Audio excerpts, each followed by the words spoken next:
to my channel. My name is SkymanUniverse. Recently we did the reactions to the last 3 episodes of the Clone Wars. I really enjoyed doing that, and it's a shame that all the Clone Wars stuff has sort of ceased to exist now and has come to an end. That was so great, I loved it so much, so I just really didn't want it to end there. A poll which I put, or was it a poll? I just mentioned it on my channel story thing, whatever that is, in the community tab. And you guys said do either the Clone Wars from the beginning or the Mandalorian, so I thought I'd choose the Mandalorian first, see how we get on with that, and yeah, and then see what happens if we go back to the Clone Wars and then do all that again, or maybe a Star Wars movie. I always react to Star Wars movies. There's a lot of emotion still going on. I always feel very emotional with Star Wars content anyway, and I could barely keep my mouth shut or make some form of noise. So even though I've watched it already, I think it'd still be fun rewatching it, and plus because it's in the Disney Plus format, it's now crisp and clean, shall we say, to watch. So hopefully I'll see new things in there and get a feel for it all over again. I think The Mandalorian I liked, but I will tell you my opinions as we go through it. Because there's a lot of things in The Mandalorian which are cool things, which are worthy to speak of and react to and see again. I can't remember, I barely remember what was happening in it. Obviously I know the basic story, but I haven't watched it like thousands of times like I have the Clone Wars and Star Wars and movies, especially The Phantom Menace. But yeah, this is going to be fun, I hope, and refreshing to watch all over again. But I think this is kind of a fun way to keep the Star Wars momentum going, which is what I always wanted to do in my channel because I love Star Wars so much. So if you want me to like react after this, we've got 8 episodes. If you want me to react to like one of the movies or something, I'll do that because I love Star Wars and I love watching Star Wars. So for me, this is great. This is great fun. So anyway, without any further ado, I hope you enjoy this, and yeah, let's get on with Season 1, Episode 1. I've heard that they've done the last 2 seasons as well, which is kind of... No, they've nearly completed the 2nd season, they're already started to write a 3rd season, and I think George Lucas might be in there as well, helping Jon Favreau and Dave Filoni on the way, so that's very exciting. It's very inspiring for The Mandalorian. I think there's a lot to talk about The Mandalorian as well as we go through it. So yeah, I've wanted to do this since when it came out, but it didn't come out in the UK for quite some time after everyone else. So it's missed the opportunity. But I would have liked to have done this as well when it came out. Do you like that Star Wars intro? Because I don't know why I'm not a massive fan. I like the 20th Century Fox fanfare, that was the one.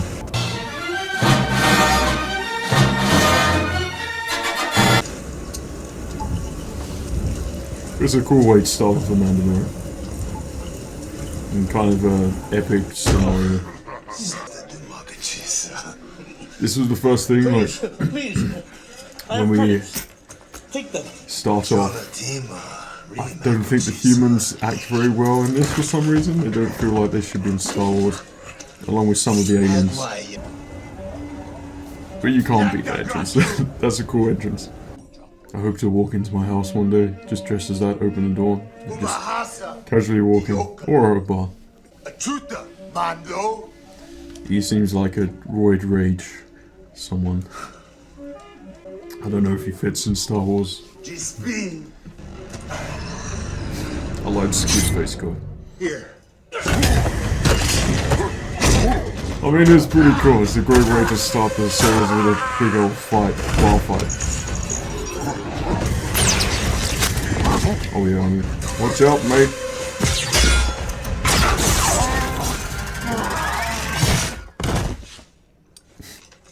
Sets the tone very nicely for the series. Just chop him in half. Thank you.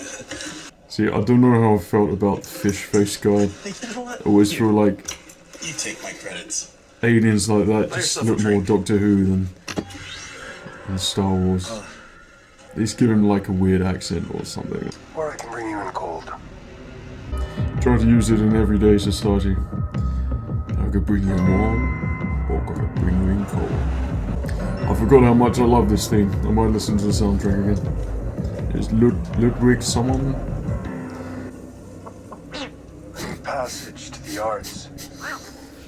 it's funny because like this is included all the things Star Wars, even though some bits don't feel like they're from Star Wars, but it feels more Star Warsy than the sequels.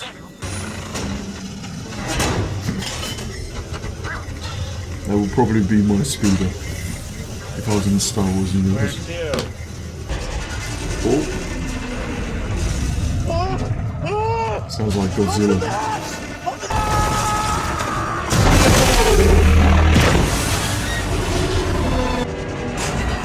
Like the Mando looks so cool. Like even just sitting there in his cockpit, it just looks awesome. I mean,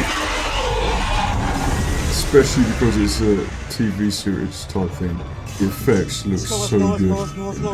I always thought that was like Darth Vader's idea to come up with carbon freeze. I suppose Anakin's like in the Clone Wars. I guess that's not gonna happen this year. That's creepy. Probably not.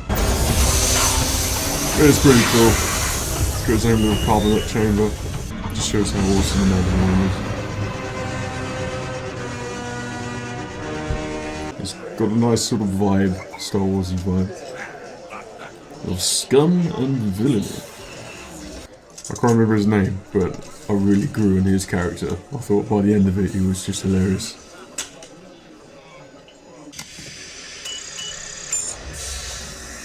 I don't remember any of this, but it looks really cool.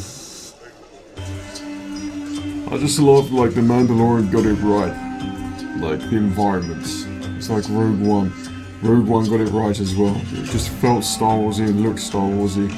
Like even the Disneyland park, I'm sorry to keep going on that, but the Disneyland park didn't really feel like anything, whereas this, I can't remember what this planet's called, does, like immediately.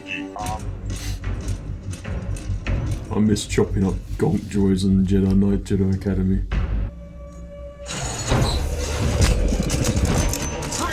No, pardon. Sorry, I didn't harm. See, this is nothing. I don't know what it is, but there's just This is Dr. Pershing. Dr. Pershing. Please excuse his lack of decorum. His lack of decorum, but he doesn't feel like a Star Wars person. He seems like more of Please a lower your blaster. modern day Them over there is first. Netflix original hipster type character or I something like like those that. odds. But I see past that. Like it doesn't affect it at all. It's just observation. My Also massive said Star Wars you were nerd. expensive. But Very it's expensive. things that I Please noticed. sit. But the stormtroopers look awesome in this as well. Like I think it would have been a great touch to actually have a Kaminoan. Is that how you would say it? That bounty hunting is a complicated profession. There it is. My favorite. I say that to everyone. Someone said something about bounty hunting is a complicated It's profession. also acceptable for a lower fee. I could actually listen to him talk for ages. What's the chain Like code? it keeps you We interested. can only provide the last for it. Don't you agree? I love the references to Return of the Jedi. That's what I think special about this. They keep it relevant. Poor little bugger. That's kind of bad, but it's funny. Is it Salacious Crumb? Or is that something like Harry Potter? I don't know. Like, it just shows how much Jon Favreau and Dave Filoni, they know what Star Wars fans want. It's a cool story arc to have, where he keeps upgrading his armor. I think that's a really cool thing. Has your signet been revealed? Not yet. Soon. I'm waiting for my signet to be revealed. I do wonder what it would be. If you know what it is, let me know down below. We all need a signet.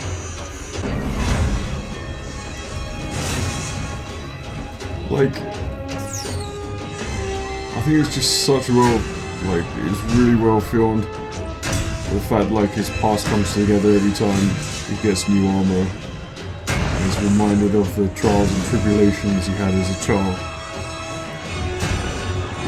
This is part of the process of him still, because you see snippets and then like at the end when you see it all, I think that's so awesome.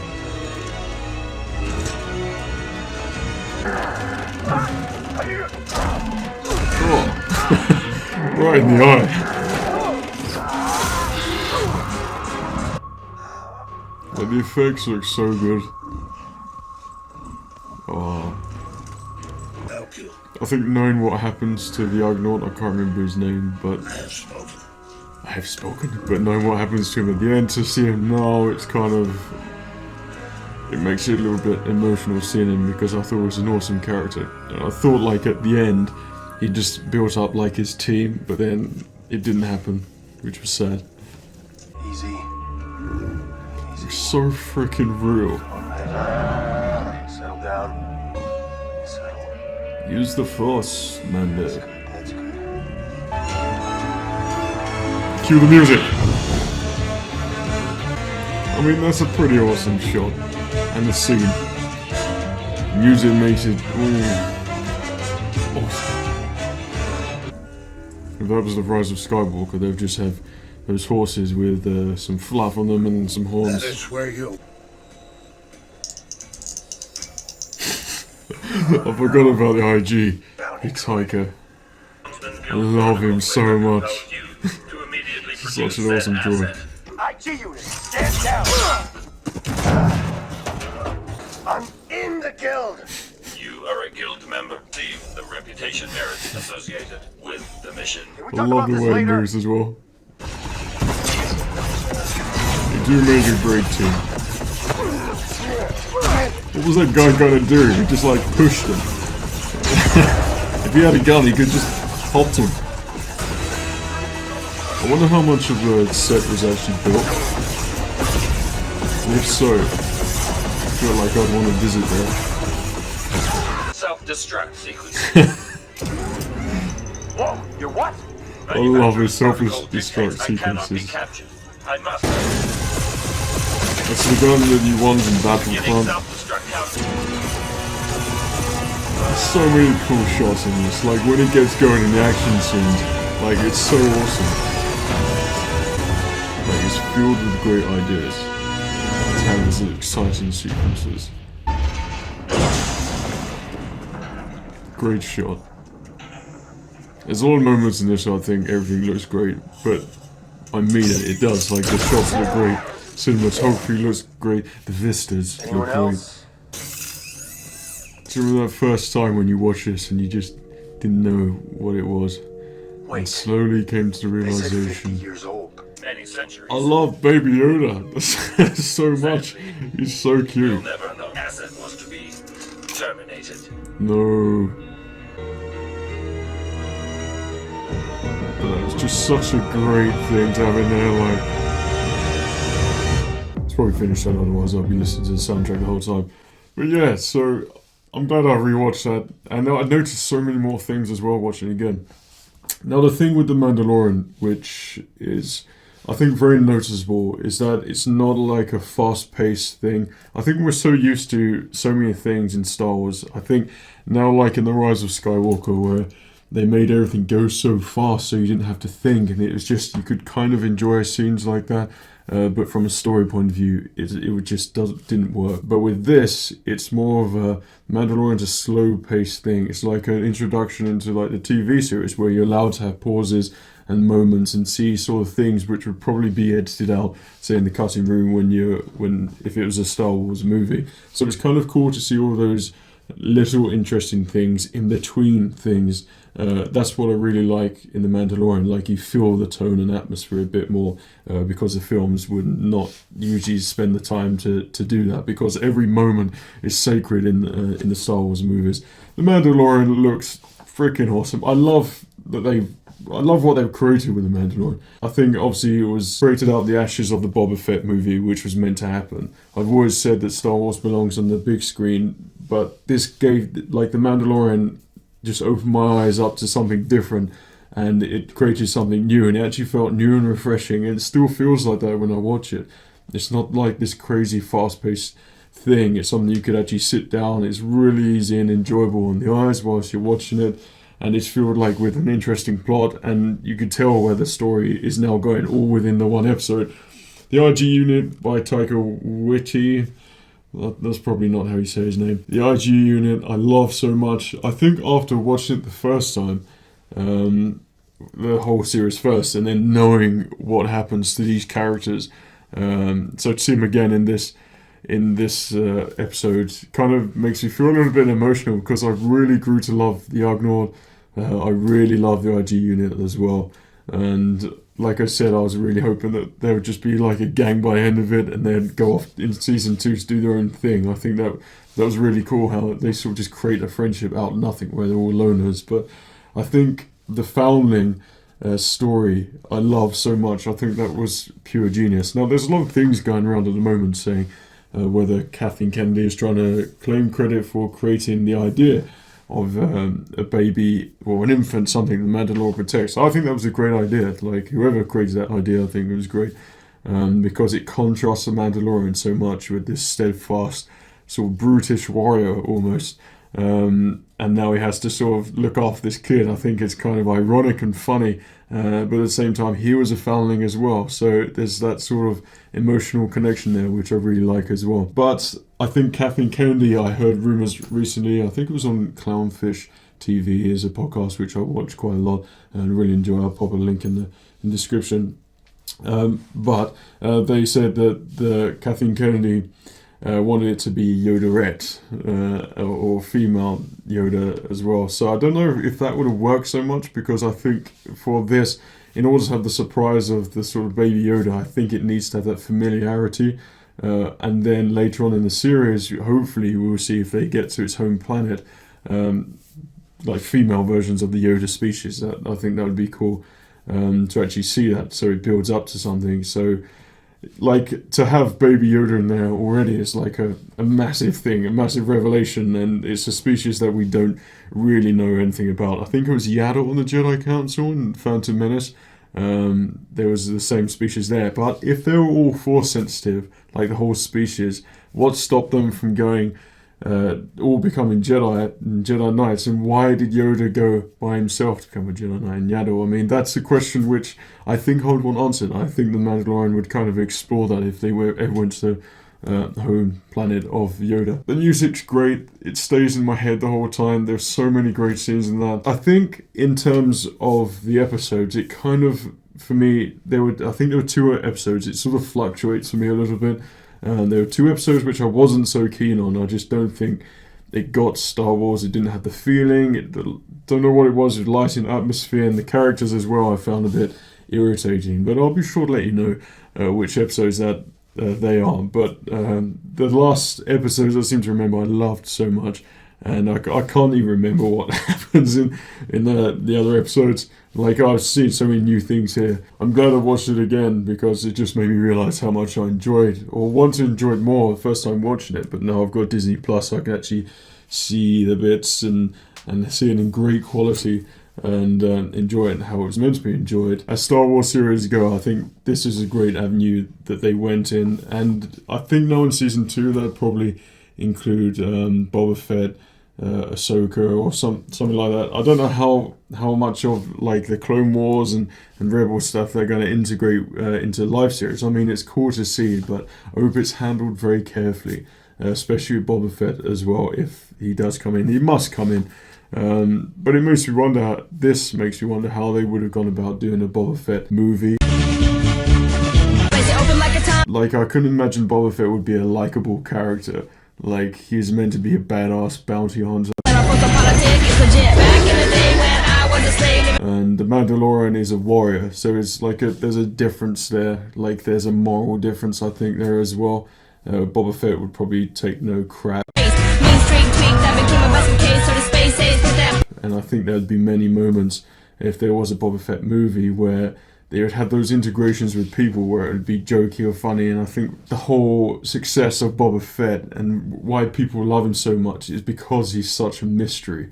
And I think because he looks so awesome, he does like minimal things and he's awesome. Like, I think that like only Boba Fett can pull that off. So to have like a whole movie about him, I don't think really works. However, I still believe that Obi-Wan Kenobi movie would be brilliant for Star Wars. Not a TV series. Obi-Wan should be a theatrical musical masterpiece accompanied by full orchestra and everything to give it the justice it deserves, because Hayden Christensen, Ewan McGregor and everyone else associated with it, who could be associated with it, like Liam Neeson perhaps as Force Ghost or something like that, and Yoda, it could be an epic movie. I will say this in every video if I must. Obi-Wan Kenobi must be a movie. Like, I really, really hope it changes and it turns into a movie, because I think that would benefit so much. And plus, Star Wars at the moment, Star Wars movies, well, we see what we've had so far, and they need to start showing,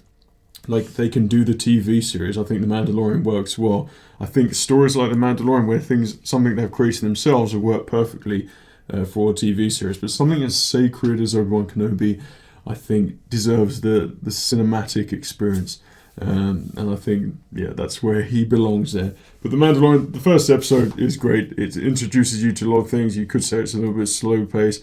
Like the fish face guy, like I said before, I do believe that George Lucas would have created slightly different aliens. Like if it was all on the board and he was going to choose all Doug Chang's and everyone else's concept arts for the characters, I think he'd go, that one. But I think fish face guy, I don't think he would have been picked. Like, I think they should have just added something on there, that something moves or something CGI, a little bit CGI on there, which differentiates him from like just a human wearing a costume. And give him like an interesting accent. I don't know whether that's like the actors. Maybe the actors could have come up with something a little bit more like different in Star Wars and realize that they're in the Star Wars universe, and it's kind of good to sort of act a little bit different to like just a normal accent, you know, as the character. Those are the tiny things in this episode which kind of sort of stand out for me a little bit. But I love the episode, and I remember the first time I saw it, it was a great introduction to what we was going to have. It wasn't like climactic in any way, but I think as it progressed, and then it starts to feel more whole and wholesome and fulfilling. And I think that's quite an artistic approach to the Star Wars TV series, which is pretty cool. But anyway, I would say, like, let me know your thoughts down below, but you've probably seen it 1,000 times, and let your thoughts be known many a times, but I would still read it if you have thoughts on episode 1 of The Mandalorian. I hope you've enjoyed this, and it's something you're interested in. If you did, then of course I'm going to do the season, the whole of season 1 and go on to episode 2 next. And yeah, we can sort of progress, and then if it progresses and we want to do the Clone Wars, or we want to do a Star Wars movie, or anything Star Wars, like reacting to it, like I said, I love Star Wars. I'm quite happy to sit here and enjoy talking to you about it. So anyway, hope you enjoyed this. My name is SkymanUniverse. Take care of yourself, and remember, the Force will be with you always.